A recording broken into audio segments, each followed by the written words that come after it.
I'm Lonnie. I'm Amberlicious. We're Untitled Nerd Network. We're doing the review for Annabelle Comes Home. This is I wish you'd take that off the screen. I don't even want to look this at is it. this is movie 7 in the Annabelle series or the In the Conjuring Conjuring series. universe. Yeah.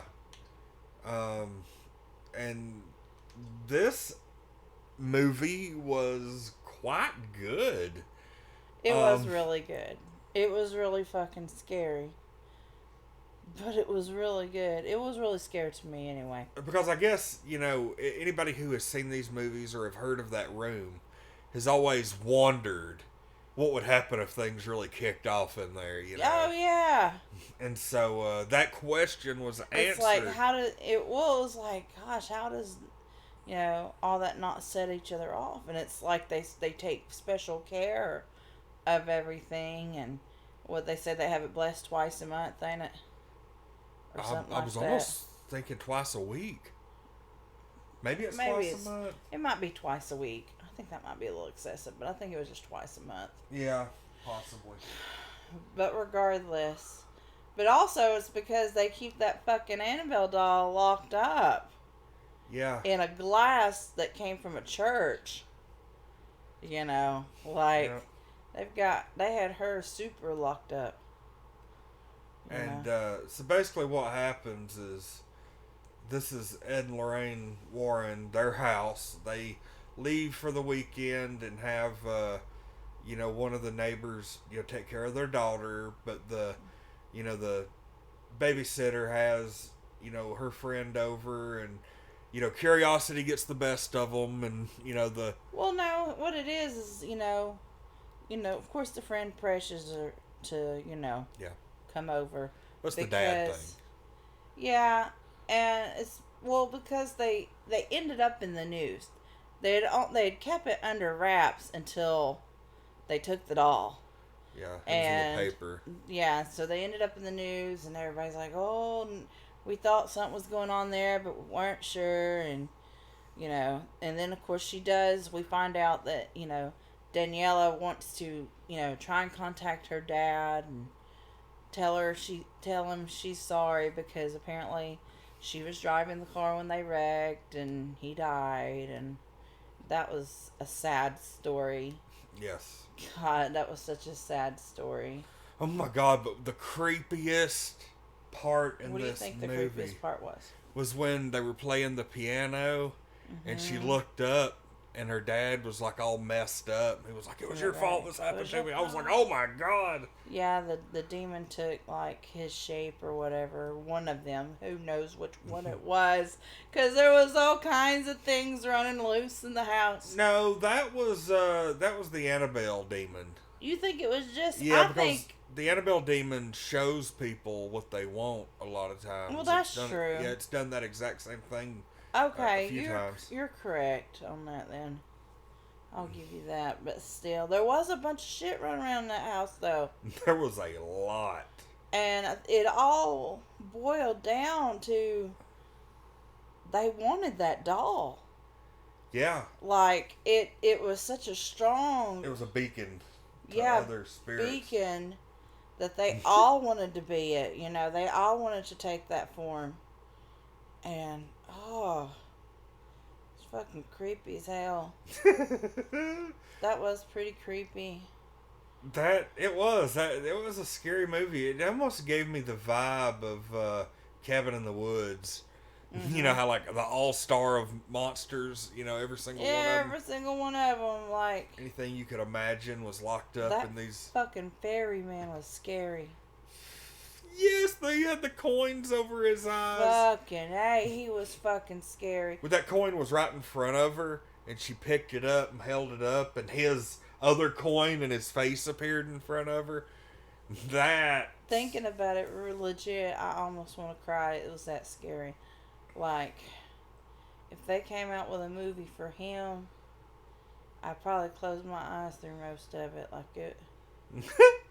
God, he was fucking scary. It's just a scary story, too. But everything ends up getting fixed in the end. They end up eventually getting Annabelle back in there after Daniela experiences a short possession. Yeah, the bride's dress that they had literally just like added it to the collection. Apparently, you know, whoever wore it got possessed and killed their husbands or whatever. That's some hardcore stuff, though. And the the bride catches Daniela and, does that whole thing where the demon spits out the mouth and into hers. And that's how they take Daniela's body. The hellhound outside seemed kind of out of place. The hellhound outside was so weird. It's like, here's the thing. They couldn't just let him escape. That would have been just like this big loophole. Yeah. And then they couldn't, It was just weird. Wrap it up at the end either. The hellhound dove right into monster territory. Mm-hmm. That didn't seem like a spiritual thing. It seemed like we were doing a cabin in the woods type. That was what did it. That was what made it to that cabin in the woods level for me. Is when the hellhound showed up. Yeah, I was like, holy shit. Normally it's like demons or spirits. The hellhound, to me, I always thought that was a made up thing later. Does that have roots in like old lore? Oh yeah. Okay. Yeah, absolutely. Okay.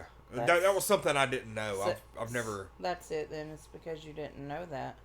Yeah. You just felt like they stuck it in there for shits and giggles. Like a regular monster or something. Yeah. No. It's deep lore too. I wonder how much of that stuff is based on real items. I wonder if they went through the effort. I'm sure everything in this movie has a real counterpart in the real world somewhere. I'm sure anything that it focused on did.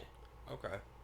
I would say they really, because they did. They have pictures and everything they show. You know what? I bet what a fun afternoon would be.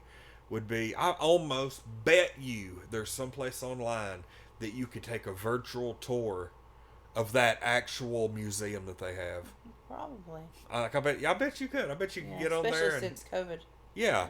And it's like, hey, check all these out. Here's a layout of the room, and you can click on different areas to see the item. It probably. I'm interested, but I'm also scared.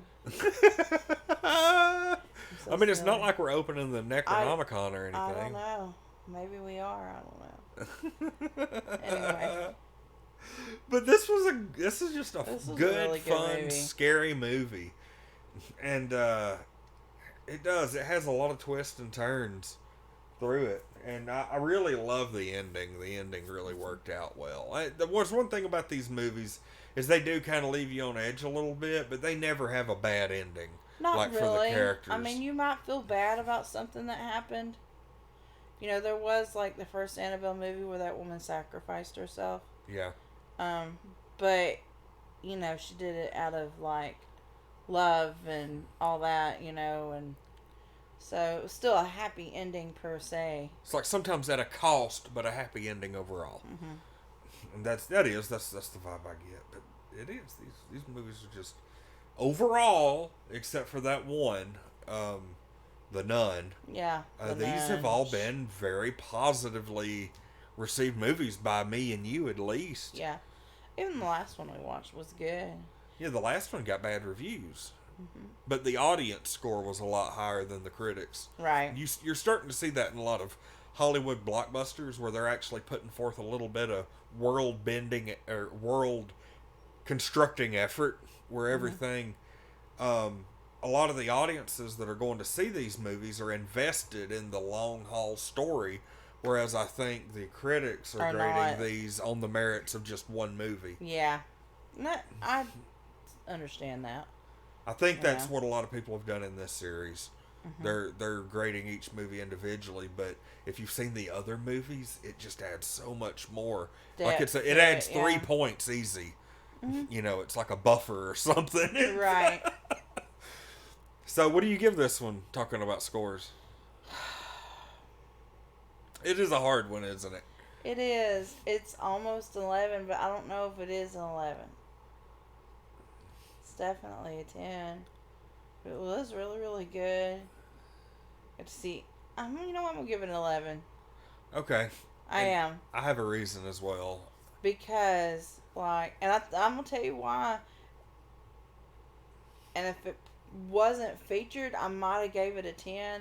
And that is because that ferryman was fucking scary. It was because he was fucking scary. And, like, they they had the coins in the room, and when she looked at the coins, you wouldn't have thought anything of them, really. Yeah. You wouldn't have thought they played a big part in something, and it did. It played out well and really scary. You know, it wasn't like One-Eyed Willie's Treasure or some shit. No, it was this man coming for your soul called the Ferryman. If you didn't pay his fucking toll, you were dead. Like, Here's something that I agree. I give mm-hmm. it an 11 as well. And in addition to your reasons, I believe that we are going, because of this movie, the success that I'm assuming it had. I think this movie is the real launch pad for an extended universe. You're gonna see backstories on a lot of the yeah, items. that's in another there. thing too. It wouldn't. It's not gonna surprise me if you see a Ferryman movie in the next 5 years. Yeah. And that's gonna be And a scary as shit one. Fuck yeah, it is. All right. Oh, okay. Well, What about that's something nice? that's gonna be it for that one. Yeah, we're gonna have to watch a fun, like My Little Pony video. Yeah. Friendship is magic. Yeah. Oh, all right. All right. We'll see y'all next time. This is another part in our Halloween 2021 horror movie reviews. So we'll see y'all next one, whatever that may be. Probably The Conjuring, The Devil Made Me Do It. Yep. But if we schedule a video between here and there, then sorry. We'll see y'all next time.